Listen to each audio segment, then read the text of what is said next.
আলহামদুলিল্লাহি রাব্বিল আলামিন। আমার ভাইয়েরা, আল্লাহ তাআলার প্রশংসা করা হলো সূরাতুল ফাতিহার মধ্যে। আপনি আমি প্রশংসা করলাম আলহামদুলিল্লাহ, সমস্ত প্রশংসা ওই আল্লাহ রব্বিল আলামিন, যিনি জগতের সমূহের রব। আপনি কুরআনুল কারীম থেকে এই সূরাতুল ফাতিহা মুখস্থ করেছেন, আর নামাজে দাঁড়িয়ে দাঁড়িয়ে সূরাতুল ফাতিহা আপনি পড়েন, কিন্তু অর্থ বোঝেন না। এই জন্য মুসলমান ভাইয়েরা আমার লক্ষ্য করুন,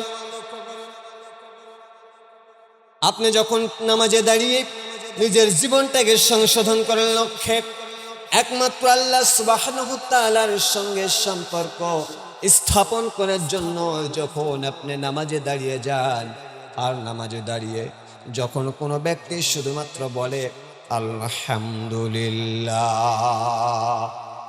সমস্ত প্রশংসা সে আল্লাহর, আমার আল্লাহ তাআলা এত সন্তুষ্ট হয়ে যান, এত খুশি হয়ে যান। মুসলমান ভাইরা আমার লক্ষ্য করুন, বান্দা যখন নামাজের মধ্যে দাঁড়িয়ে যায় আর আল্লাহর প্রশংসা শুরু করে দেয়, আমার আল্লাহ আর বান্দার মধ্যে কোনো ভেদাভেদ নাই, কোনো পার্থক্য থাকে না। বান্দা আর আল্লাহ সামনাসামনি দাঁড়িয়ে যায়। জোরে বলেন সুবহানাল্লাহ। আমার ভাইয়েরা লক্ষ্য করুন, নামাজে দাঁড়িয়ে যখন আপনি আলহামদুলিল্লাহি রাব্বিল আলামিন, শুধুমাত্র আলহামদুলিল্লাহ বলেছেন, মুসলমান ভাইয়ের আমার লক্ষ্য করুন, আল্লাহ আর আপনি পাশাপাশি সামনাসামনি, আপনার আর আল্লাহর মধ্যে কোনো দূরত্ব নাই।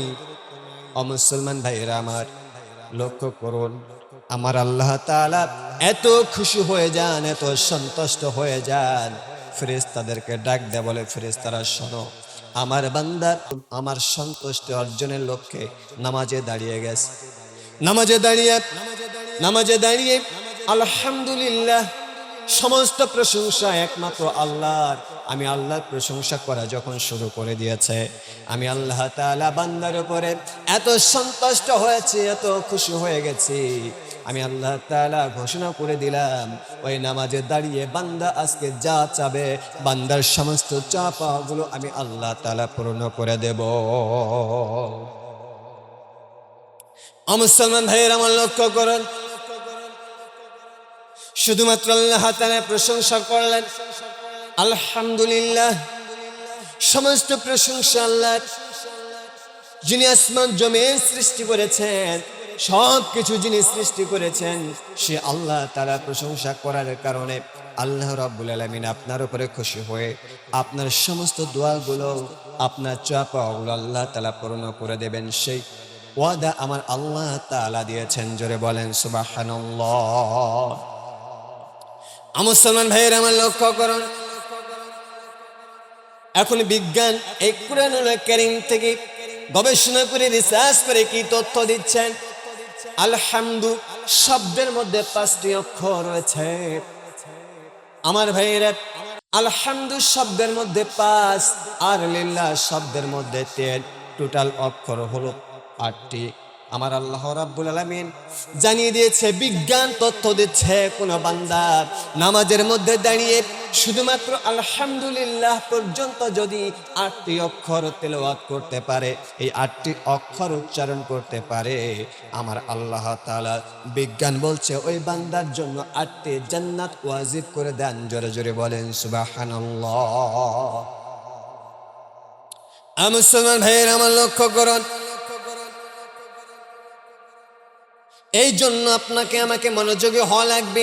নামাজে দাঁড়িয়ে আল্লাহ সুবহানাহু ওয়া তাআলার সঙ্গে সম্পর্ক বাড়ানোর জন্য চেষ্টা করা লাগবে, গভীর সম্পর্ক তৈরি করার জন্য চেষ্টা করা লাগবে। মুসলমান ভাইয়েরা আমার লক্ষ্য করুন, আল্লাহ তাআলা জানিয়ে দিচ্ছে, বান্দা রব্বিল আলামিন, বান্দা যখন রব্বিল আলামিন বলেন, জগৎসমূহের রব, জগৎসমূহের রব যিনি, তিনি হচ্ছেন আপনার আমার আল্লাহ রাব্বুল আলামিন। রব শব্দ এখানে ব্যবহার করা হয়েছে, আমার ভাইরা, রব শব্দের অর্থ হচ্ছে প্রতিপালক।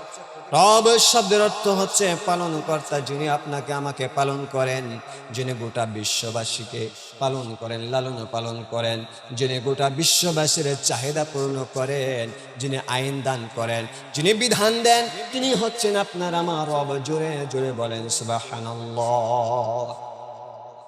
যিনি সবকিছু আপনাকে চাইতে দিয়েছেন, না চাইতে যিনি দিয়েছেন, যিনি আপনার আমার সমস্ত প্রয়োজনীয় জিনিস যা দরকার সবই কিছু যিনি দিয়েছেন, তিনি হচ্ছে আমাদের রব।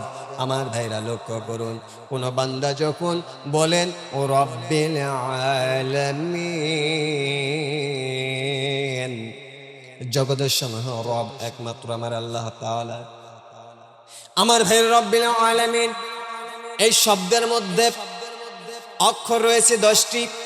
তাহলে আলহামদুলিল্লাহ রব্বিল আলামিন এই পর্যন্ত অক্ষর সংখ্যা হলো আগে 8 পরে 10, টোটাল হচ্ছে 18। বিজ্ঞান জানিয়ে দিচ্ছে, বাংলার মুসলমানেরা শোনক, বিশ্ববাসীরা শোনক, যেই বান্দা আলহামদুলিল্লাহ রব্বিল আলামিন পর্যন্ত তেলাওয়াত করলো, আল্লাহ রাব্বুল আলামিন জানিয়ে দিচ্ছে, শোনো, 1 নয় 2 নয় 18,000 মাখলুকাতের সওয়াব বান্দার আমলনামায় দিয়ে দেওয়া হয়। জোরে বলেন সুবহানাল্লাহ। কথা বুঝাতে পারছি আমি আপনাদের? আলহামদুলিল্লাহ রব্বিল আলামিন এই পর্যন্ত অক্ষর হচ্ছে 18টা। আর বিজ্ঞান বলছে, বিজ্ঞান রিসার্চ করে জানিয়ে দিচ্ছে, কোন বান্দা যখন আল্লাহর সঙ্গে সম্পর্ক স্থাপনের জন্য দাঁড়িয়ে যায়, একনিষ্ঠভাবে আল্লাহকে পাওয়ার জন্য দাঁড়িয়ে যায়, বিজ্ঞান বলছে এই 18টি অক্ষর যিনি উচ্চারণ করলেন, আল্লাহ সুবহানাহু ওয়া তাআলা তার আমলনামায় 18,000 মাখলুকাতের সওয়াব আল্লাহ তাআলা দান করেন। জোরে বলেন সুবহানাল্লাহ। ও মুসলমান ভাইয়েরা, আমার লক্ষ্য করুন, আর রহমানির রহিম, আর রহমান এই শব্দটা লেখার জন্য এখানে 6টি অক্ষর ব্যবহার করা হয়েছে। অক্ষরের সংখ্যা 6টা। রহমান শব্দের অর্থ হচ্ছে দয়ালু, রহমান শব্দের অর্থ হচ্ছে করুণাময়, রহমান শব্দের অর্থ হচ্ছে অপরাধ গোপনকারী, রহমান শব্দের অর্থ হচ্ছে অপরাধ ক্ষমাকারী। আল্লাহ রাব্বুল আলামিন এত দয়াবান, এত দয়ালু, এত পরম করুণাময়। কোন বান্দা যখন অন্যায় করে, অপরাধ করে, কোন বান্দা গুনাহের কাজ করেছে, রাতের গভীরে জেগে জেগে নিজে আত্মসমালোচনা করে, নিজে অনুশোচনা করে, অনুতপ্ত হয়ে যখন আল্লাহ সুবহানাহু ওয়া তাআলার কাছে নিজের অপরাধের ক্ষমাগুলো, নিজের অপরাধের কথাগুলো স্মরণ করে বান্দা যখন ক্ষমা চায়, আমার আল্লাহ তাআলা ডাক দেয়, বলে, বান্দারে টেনশন করিস না রে বান্দা, চিন্তা করিস না, আমি আল্লাহ রাব্বুল আলামিন, আমি রহমান, আমার রহমান নামের ওসিলায় আমি তোদের জীবনের সমস্ত গুনাহগুলো মাফ করে দিলাম। মুসলমান ভাইয়ের আমার লক্ষ্য করুন, তাহলে আসুন, রহমান আল্লাহ তাআলা মানুষের অপরাধগুলো ক্ষমা করে। শুধু ক্ষমা করে এতটুকু নয়, মুসলমান ভাইয়েরা লক্ষ্য করুন, আমার ভাইয়েরা, আল্লাহ তাআলা অপরাধ গোপনকারী, তার মানে দুনিয়ায় কোনো মানুষ যখন অন্যের অপরাধ গোপন করবে, অন্যের অপরাধ যদি আপনি দুনিয়ায় গোপন করেন, কিয়ামতের কঠিন মুসিবতের সময় আল্লাহ রাব্বুল আলামিন আপনার গুনাহগুলো, আপনার অপরাধগুলো গোপন করে আপনাকে মাফ করে দেবে। জোরে বলেন সুবহানাল্লাহ। এই জন্য হচ্ছে আল্লাহ রহমান, এই জন্য আল্লাহ তাআলা রহমান, আল্লাহ পরম দয়ালু, করুণাময়। আল্লাহ রাব্বুল আলামিন অপরাধ ক্ষমাকারী, অপরাধ গোপনকারী।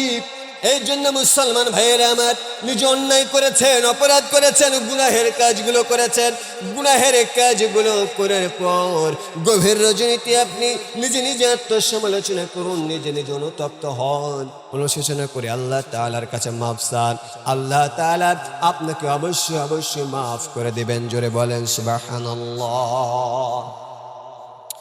মুসলমান ভাইয়েরা আমার লক্ষ্য করুন, তাহলে আসুন আমরা আলহামদুলিল্লাহি রাব্বিল আলামিন এই পর্যন্ত অক্ষর হয়েছিল 18টি।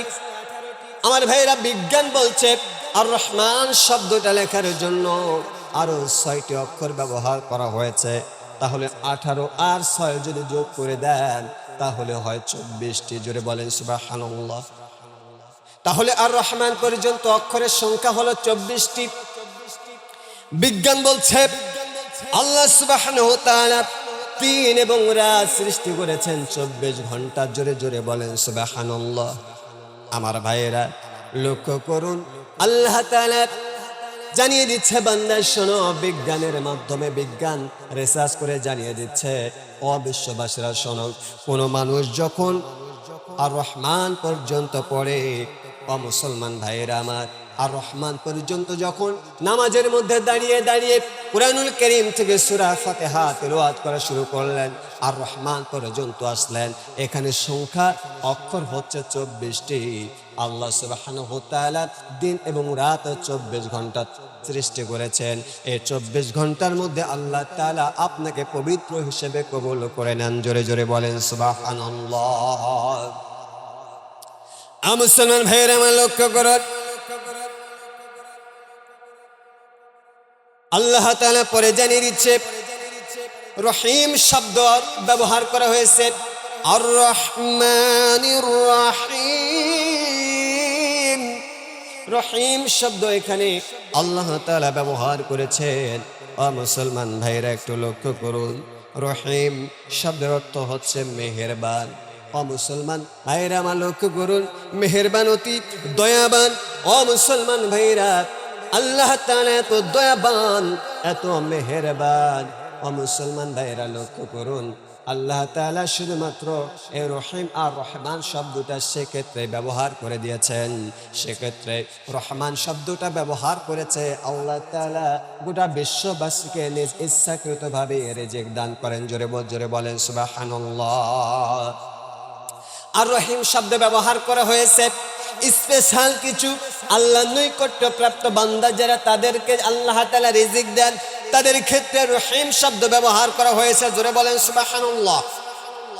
মুসলমান ভাইয়েরা আমার লক্ষ্য করুন, বিজ্ঞান রিসার্চ করছে কুরআনুল কারীম থেকে সূরাতুল ফাতিহা রিসার্চ করার পরে যে তথ্য দিয়েছেন আপনি অবাক হয়ে যাবেন। কোন বান্দা যখন নামাজে দাঁড়িয়ে সূরাতুল ফাতিহা পড়ার সঙ্গে সঙ্গে আর রহমানির রহিম পর্যন্ত যখন কোন বান্দা আসে, কোন বান্দা তেলাওয়াত করে, এই পর্যন্ত অক্ষর সংখ্যা হয় 30টি। জোরে জোরে বলেন সুবহানাল্লাহ। কয়টি? 30টি। আমার ভাইয়েরা, বিজ্ঞান জানিয়ে দিচ্ছে শোনো, এই 30টি অক্ষর রয়েছে রহিম পর্যন্ত। কিয়ামতের কঠিন মুসিবতের সময় হাসরের ময়দানে যখন বান্দাদের জন্য পুলসিরাত তৈরি করা হবে, পুলসিরাত যখন তৈরি করা হবে, বান্দা কি পুলসিরাতের মধ্যে পার হওয়া লাগবে কেমনে? 30,000 বছরের দূরত্বটা উপরের দিকে ওঠা লাগবে, আর 30,000 বছরের দূরত্ব সোজা হয়ে চলা লাগবে, আর 30,000 বছরের দূরত্ব নিচের দিকে নামা লাগবে। জোরে জোরে বলেন সুবহানাল্লাহ। বিজ্ঞান জানিয়ে দিচ্ছে শোনো, কোন বান্দা যদি আর রহমানির রহিম পর্যন্ত তেলাওয়াত করে, অক্ষরটা হয় 30টি। কিয়ামতের কঠিন মুসিবতের সময়ে হাসরের ময়দানে বান্দা যখন পুলসিরাতটা পার হওয়ার জন্য চেষ্টা করবে, 30,000 বছর, 30,000 বছরের দূরত্ব যখন বান্দা উপরে উঠবে, 30,000 বছরের দূরত্ব যখন বান্দা সমানভাবে চলাফেরা করতে থাকবে, 30,000 বছরের দূরত্ব যখন নিচের দিকে নামতে থাকবে, আল্লাহ তাআলা বলে বান্দারে সেই কিয়ামতের কঠিন মুসিবতের সময় হাসরের ময়দানে আমি আল্লাহ তাআলা তোমাকে বিজলির গতিতে পুলসিরাতটা পার করে দেব। জোরে বলেন সুবহানাল্লাহ। আমার ভাইরা লক্ষ্য করেন, শুধু এতটুকু নয়, খুব সংক্ষেপে শুধুমাত্র বোঝানোর জন্য চেষ্টা করছি। আল্লাহ তাআলা বলছেন মালিক ইয়াউমিদ্দিন, বিচার দিবসের মালিক আমার আল্লাহ। আল্লাহ রাব্বুল আলামিন বিচার দিবসের মালিক, কিয়ামতের কঠিন মুসিবতের দিনের মালিক আল্লাহ, বিচার দিবসের মালিক আল্লাহ, হাসরের ময়দানের মালিক আল্লাহ। এটার উপরে যদি আপনার বিশ্বাস না থাকে তাহলে কিন্তু আপনি ইমানদার হবেন না। কিয়ামত একদিন হবে, আপনাকে আমাকে এই সুন্দর দুনিয়া ছেড়ে যেতে হবে। কিয়ামত হবে, হাসর নাসর হবে, জান্নাত জাহান্নাম হবে, সব কিছুর মালিক আমার আল্লাহ। এই জন্য আল্লাহ তাআলা জানিয়ে দিচ্ছে, বান্দা শোনো, মালিক ইয়াউমিদ্দিন, বিচার দিবসের মালিক একমাত্র আমার আল্লাহ। জোরে বলেন সুবহানাল্লাহ। কিন্তু কিয়ামত যে আছে, আপনার আমার মধ্যে কোনো টেনশন নাই। আপনাকে আমাকে আল্লাহর সামনে দাঁড়াতে হবে, মনের মধ্যে কোনো অনুশোচনা নাই, চিন্তা ভাবনা নাই। যেমন খুশি তেমন করে আমরা আজকে চলাফেরা শুরু করে দিয়েছি। আমার বাইরে একখানা হাদিস যদি আমি আপনাদের সামনে উপস্থাপন করি, এই একটা হাদিস আপনার জীবনটা পরিবর্তন করতে পারে। আম্মা জান আয়েশা রাদিয়াল্লাহু তাআলা আনহা রাসূলের আরবি সাল্লাল্লাহু আলাইহি ওয়াসাল্লামের বুকের সঙ্গে জড়ায়া, বুকের সঙ্গে লাগায়া শুয়ে আছে। হঠাৎ করে হাউমাউ করে কান্না শুরু করে দিলেন। ডাক দিয়ে বলেন, ইয়া রাসূলুল্লাহ, ইয়া হাবিবাল্লাহ, আমি এত বিপদের মধ্যে পড়েছি, আপনি কেন আমাকে সাহায্য করলেন না, সহযোগিতা করলেন না? কি হয়েছে আমাকে একটু বলো। আম্মা জান আয়েশা রাদিয়াল্লাহু তাআলা আনহা ডাক দিয়ে বলেন, ইয়া রাসূলুল্লাহ, ইয়া হাবিবাল্লাহ, আমি যখন ঘুমিয়েছিলাম হঠাৎ করে দেখি একটি বাঘ আমাকে তাড়া করেছে, আমাকে আক্রমণ করার জন্য চেষ্টা করেছে। আমার পেছনে পেছনে বাঘ দৌড়ায় আর আমি সামনে দৌড়াই। বাঘ যে কোনো মুহূর্তে আমাকে ধরে খেয়ে ফেলবে, আমার উপরে ঝাঁপিয়ে পড়বে, আমাকে আক্রমণ করবে। আমার পেছনে বাঘ, সামনে আমি দৌড়াইতে দৌড়াইতে এমন একটা অবস্থায় পরিণত হয়ে গেলাম, শরীর আর চলে না, ক্লান্ত হয়ে গেলাম। সামনে একটি গাছ, আমি আস্তে করে গাছের মধ্যে উঠে পড়লাম। গাছের উপরে উঠতে উঠতে আমি আয়েশা গাছের একেবারে সব চাইতে মাথায় আগার ডালে উঠে গেলাম। জোরে বলেন সুবহানাল্লাহ। গাছের উপর থেকে নিচের দিকে তাকিয়ে দেখি নিচে বাঘ আমাকে আক্রমণ করার জন্য চেষ্টা করছে। আমি আয়েশা নিচের দিকে নামতে পারলাম না, নিচের দিকে নামার কোনো সুযোগ নাই, কোনো স্কোপ নাই। আমি আয়েশা বিপদে পড়ে গেলাম। আমি গাছ থেকে নিচের দিকে কিছু পার্শ্বে লক্ষ্য করে দেখি একটু গভীর কূপ, অনেক বড় একটি গর্ত, অন্ধকার গর্ত। আমি যদি গাছ থেকে পড়ে যাই তাহলে গর্তের মধ্যে পড়ে যাব, আর যদি গাছ থেকে নেমে যায় তাহলে বাঘের শিকার হয়ে যাব। আমি কিছুই করতে পারলাম না। আমি আগার একটি ডালে বসে আছি। আমি কিছুক্ষণ পর লক্ষ্য করে দেখি, আমি নিচের দিকে আরেকবার তাকিয়ে দেখলেন দুইটা ইঁদুর, একটি সাদা ইঁদুর আর একটি কালো ইঁদুর আমার গাছের গোড়াটা কেটে ফেলছে। যে কোনো মুহূর্তে গাছটা পড়ে যাবে আর আমি আয়েশা বিপদের মধ্যে পড়ে যাব। আমার তো ভয় হয়ে গেল। আমি নিচে তাকায় বিপদ, ডানে তাকায় বিপদ, বামে তাকায় বিপদ। আমি আমার উপরের দিকে, আকাশের দিকে তাকাই, কে যেন আমার উপরে রাগান্বিত হয়ে আছে, কে যেন আমাকে ভয় দেখায়। আমি উপরে তাকাইতে পারি না, নিচে নামতে পারি না, লাফ দিয়ে পড়তে পারি না। সামনে বিপদ আর বিপদ, পাশাপাশি দুইটাই দৌড় আমার গাছের গোড়াটা কেটে দিচ্ছে। আমার তো বিপদ বেড়ে গেল। আমি বিপদের মধ্যে পড়ে গেলাম, কান্নাকারি শুরু করে দিলাম। আপনি তো আমাকে রক্ষা করতে আসলেন না, আপনি তো আমাকে সাহায্য করার জন্য এগিয়ে আসলেন না। আমার ভাইয়েরা, আম্মা জান আয়েশা রাদিয়াল্লাহু তাআলা আনহা ডাক দিয়ে বললেন, ইয়া রাসূলুল্লাহ, ইয়া হাবিবাল্লাহ, আমি আরো কিছু দেখলাম। সেটা হলো হঠাৎ করে গাছের মধ্যে কিছু ফলগুলো দেখার পর আমার ক্ষুধার যন্ত্রণায় আমি অস্থির হয়ে পড়লাম। আমি ফলগুলো খাওয়া শুরু করলাম। ফলে খেতে খেতে সমস্ত ফলগুলো শেষ হয়ে গেল। আমি এক ডাল থেকে আরেক ডালে যাওয়ার চেষ্টা করি। আমি ডান থেকে বামে যাই, বামের ডালটা কেটে পড়ে যায়। আমি বাম থেকে ডানে যাই, ডানে গাছের ডালটা কেটে পড়ে যায়। সমস্ত ডালগুলো কেটে গেল, শুধুমাত্র একটি ডাল, যে ডালের মধ্যে আমি আয়েশা বসা। এখন বলুন তো কত বিপদের মধ্যে আছি। আমি যদি ওখান থেকে লাফ দিয়ে নিচে গর্তে পড়ে যাব, আমি যদি নেমে যাই তাহলে বাঘের পেটে চলে যেতে হবে। আমি উপরেও যেতে পারি না, আমি গাছের ডানে বামে কোনো কিছুই নাই। আমার ভাইয়েরা লক্ষ্য করুন কেন হাদিসটা আমি আপনাদের সামনে বলি। আমার ভাইয়েরা এই কথাগুলো বলার পরে আল্লাহ নবী রাসূল আরবি সাল্লাল্লাহু আলাইহি ওয়াসাল্লামের সামনে আম্মা জান আয়েশা রাদিয়াল্লাহু তাআলা আনহা কান্নাকাটি শুরু করে দিলেন। আল্লাহর নবী ডাক দিয়ে বললেন, আয়েশা শোনো, আল্লাহ তাআলা তোমাকে একটি নিদর্শন দেখিয়েছেন, কিয়ামতের একটি আলামত, কিয়ামতের একটি চিত্র তোমার সামনে উপস্থাপন করেছেন। ছোট্ট একটি ঘটনার মাধ্যমে আয়েশা রে এই হাদিসের ব্যাখ্যাটা হলো একটু শুনে নাও। ও আয়েশা, তুমি হাদিসের ব্যাখ্যাটা শোনো। এই একটা হাদিসের উপরে যদি দুনিয়ার কোনো বান্দা আমল করতে পারে, দুনিয়ার কোনো মানুষ যদি একটা হাদিস থেকে শিক্ষা নিতে পারে, তাহলে তার জীবনটা সফল হয়ে যাবে, তার জীবনটা সংস্করণ হয়ে যাবে, সংস্কার হয়ে যাবে। আমার ভাইয়েরা, আম্মা জান আয়েশা রাদিয়াল্লাহু তাআলা আনহা জানিয়ে দিলেন, ইয়া রাসূলুল্লাহ, ইয়া হাবিবাল্লাহ, আপনি বলুন তো হাদিসের ব্যাখ্যাটা কি?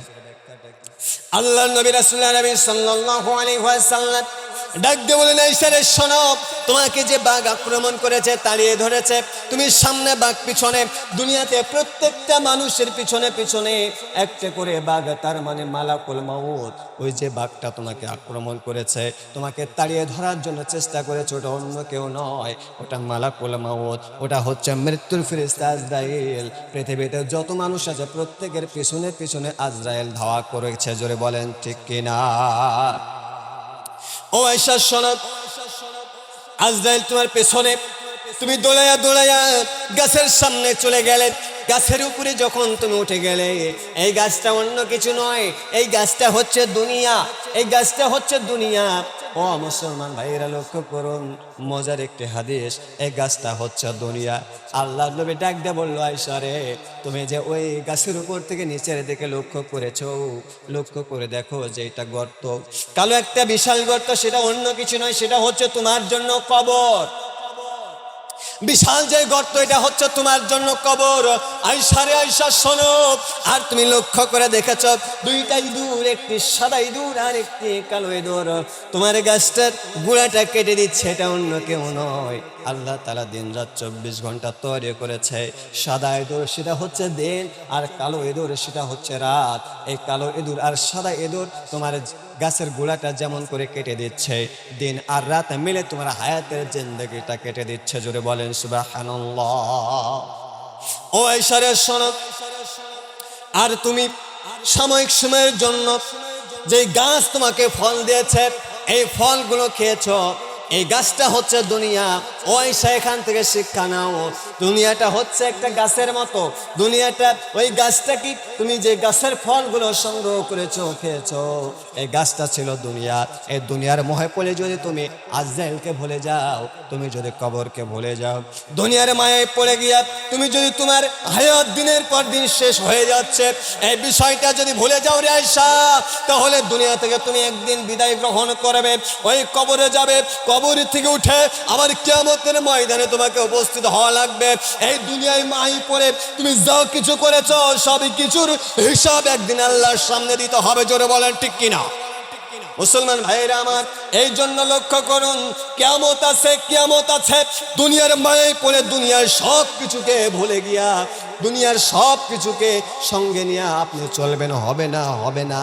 দুনিয়ায় মায়ে পড়ে থাকলে হবে না, বরং দুনিয়ার সব কিছুকে গ্রহণ করলে হবে না, কিছুটা গ্রহণ করা লাগবে, কিছুটা বর্জন করা লাগবে। দুনিয়ার মায়ে পড়ে অবশ্যই অবশ্যই কিয়ামতকে ভুলে থাকা যাবে না, হাসরের ময়দানকে ভুলে থাকা যাবে না, দুনিয়ার মায়ে পড়ে মালাকুল মউতকে ভুলে থাকা যাবে না। মুসলমান ভাইয়েরা আমার, টাইম প্রায় 3 মিনিট প্লাস, ফিনিশিং দেবো তো আর 2-3 মিনিট টাইম লেগে যাবে। মুসলমান ভাইয়েরা আমার লক্ষ্য করুন, আমি আর লম্বা করবো না, সংক্ষিপ্ত পরিসরে কথাগুলো বলে আস্তে করে বিদায় নিয়ে চলে যাব। তাহলে মালিক ইয়াউমিদ্দিন, বিচার দিবসের মালিক আমার আল্লাহ তাআলা। মুসলমান ভাইয়েরা আমার লক্ষ্য করুন, মালিক ইয়াউমিদ্দিন ইয়্যাকা না'বুদু। আমার ভাইরা লক্ষ্য করুন, এখান পর্যন্ত অক্ষর রয়েছে 50টি, আর রহমানির রহিম পর্যন্ত অক্ষর ছিল 30টি, মালিক ইয়াউমিদ্দিন ইয়্যাকা না'বুদু পর্যন্ত অক্ষর হচ্ছে 50টি। খুব সংক্ষেপে শুনে নেন আমার ভাইরা, লক্ষ্য করুন, বিজ্ঞান জানিয়ে দিচ্ছে শোনো, অবিজ্ঞান জানিয়ে দিচ্ছে বিশ্ববাসীরা শোনো, এই পর্যন্ত 50টি অক্ষর রয়েছে। আর দুনিয়ার 50 বছরে 50,000 বছরের সমান হবে। হাসরের ময়দানের একটি দিন ও মুসলমান ভাইয়েরা, কোন বান্দা যদি এই পর্যন্ত তেলাওয়াত করে, কুরআনুল কারীম তেলাওয়াত করে নামাজে দাঁড়িয়ে যদি কোনো আল্লাহর বান্দা ইয়্যাকা না'বুদু এই পর্যন্ত তেলাওয়াত করতে পারে, আমার আল্লাহ তাআলা কিয়ামতের কঠিন মুসিবতের সময়, যেই দিন সন্তান তার বাবাকে চিনবে না, বাবা তার সন্তানকে চিনবে না, মা মেয়েকে চিনবে না, মেয়ে মাকে চিনবে না, কোন আত্মীয় স্বজন কেউ কাউকে চিনবে না, কঠিন মুহূর্তে আল্লাহ তাআলা বলে, বান্দারে টেনশন নাই, চিন্তা নাই, ওই কঠিন মুহূর্তের সময় ওই হাসর ময়দানে আমি আল্লাহ রাব্বুল আলামিন তোমাকে বন্ধু হিসেবে কবুল করে নেব। জোরে বলেন সুবহানাল্লাহ। মুসলমান ভাইয়ের আমার লক্ষ্য করুন, আল্লাহ তাআলা জানিয়ে দিচ্ছে ওয়া ইয়্যাকা নাস্তাঈন, এই শব্দের মধ্যে অক্ষর রয়েছে 11টি, তাহলে 50 আর 11 61। আল্লাহ তাআলা আসমান আর জমিনের মধ্যে 61টি দরিয়া তৈরি করেছেন, সৃষ্টি করেছেন। বিজ্ঞান বলছে, শোনো, কোন বান্দা যদি এই পর্যন্ত তেলাওয়াত করে, আমার আল্লাহ তাআলা আসমান আর জমিনের মধ্যে যে দরিয়া সৃষ্টি করেছে, 61টি দরিয়া সৃষ্টি করেছে, এই 61টি দরিয়ার মধ্যে যত পানি আছে সমস্ত পানি সমপরিমাণ সওয়াব বান্দার আমলনামায় দিয়ে দেয়।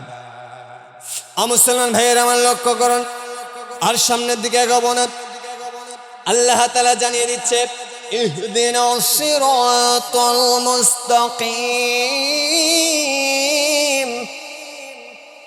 মুসলমান ভাইয়েরা, এই বাক্যের মধ্যে অক্ষর রয়েছে 19টি, তাহলে 61 আর 19 টোটাল হয় 80টি।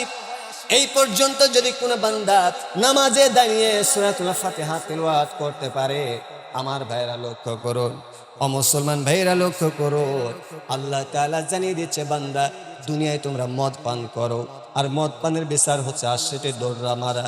যারা এই কুরআনুল কারীম থেকে সূরা ফাতিহা এই পর্যন্ত তেলাওয়াত করবে, আল্লাহ রাব্বুল আলামিন জানিয়ে দিচ্ছে, বান্দা, আমার বান্দা কখনো মদখোর হতে পারে না। আমি আল্লাহ তাআলা ওই বান্দার জন্য 80টা বেত্রাঘাত নয়, আমি আল্লাহ রাব্বুল আলামিন তার মুখটাকে পবিত্র করে দিলাম। জোরে জোরে বলেন সুবহানাল্লাহ। সর্বশেষ আল্লাহ তাআলা জানিয়ে দিচ্ছে, সিরাতাল্লাযীনা আন'আমতা আলাইহিম গায়রিল মাগদুবি আলাইহিম ওয়ালাদ-দাল্লিন। আমার ভাইয়েরা, এই পর্যন্ত অক্ষর হচ্ছে 44টি, এই বাক্যের মধ্যে অক্ষর রয়েছে 44টি, তাহলে 80 আর 44 যদি আপনি যোগ করেন তাহলে হয় 124। বিজ্ঞান জানিয়ে দিচ্ছে, দুনিয়ার মুসলমানেরা শোনো, আল্লাহ রাব্বুল আলামিনের কোন বান্দা যদি নামাজে দাঁড়িয়ে এই পর্যন্ত সূরাতুল ফাতিহা আলহামদুলিল্লাহ থেকে একেবারে ওয়ালাদ-দাল্লিন পর্যন্ত পড়তে পারে, আল্লাহর কোন বান্দা যদি পড়ে একমাত্র আল্লাহকে পাওয়ার জন্য, আল্লাহর সন্তুষ্টি অর্জনের জন্য, আল্লাহর সাথে সম্পর্ক, গভীর সম্পর্ক তৈরি করার জন্য যদি পড়ে, আল্লাহ রাব্বুল আলামিন 1,24,000 পয়গম্বরের আমলনামায় যতটা সওয়াব দিয়েছেন, সমস্ত সওয়াবগুলো বান্দার আমলনামায় দিয়ে দেবেন। জোরে বলেন সুবহানাল্লাহ। আমার ভাইরা, তাহলে আসুন আমরা কুরআনুল কারীম থেকে সূরা ফাতিহা আমরা পড়বো, আমরা ভালো করে পড়বো, অর্থ বুঝে পড়বো, আমরা আল্লাহকে সন্তুষ্ট করার লক্ষ্যেই পড়বো, একমাত্র আল্লাহর সাথে আমাদের গভীর সম্পর্ক তৈরি করার লক্ষ্যেই আমরা সূরাতুল ফাতিহা বুঝে বুঝে নামাজের মধ্যে আমরা তেলাওয়াত করবো।